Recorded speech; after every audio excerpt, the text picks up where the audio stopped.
English premier লিগের এক ম্যাচে মুসলিম ফুটবলারদের ইফতারের সময় সাময়িক বিরতি ঘিরে ঘটে গেছে অনাকাঙ্ক্ষিত ঘটনা। এলান্ড রোডে ম্যানচেস্টার সিটি ও লিডস ইউনাইটেডের ম্যাচে রমজান মাস উপলক্ষে খেলা 1 মিনিটের জন্য থামানো হলে গ্যালারি থেকে ভেসে আসে কটূক্তি।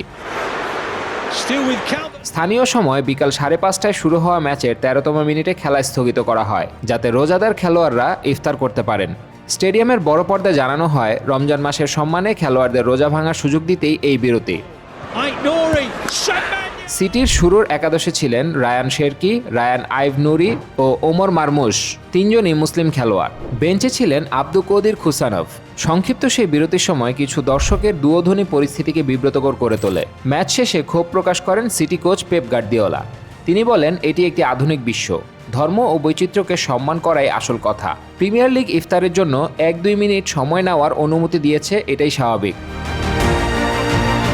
বৈষম্য বিরোধী সংস্থা কিক ইট আউট ঘটনাটিকে ব্যাপক হতাশাজনক বলে মন্তব্য করেছে। তাদের মতে, ইফতারের বিরতি এখন স্বীকৃত প্রোটোকল এবং এটি মুসলিম খেলোয়াড়দের জন্য অন্তর্ভুক্তিমূলক পরিবেশ তৈরির গুরুত্বপূর্ণ পদক্ষেপ।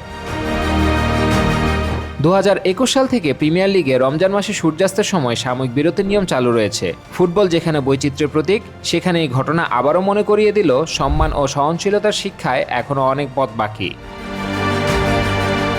Sadman Hasan, sports 24 BD.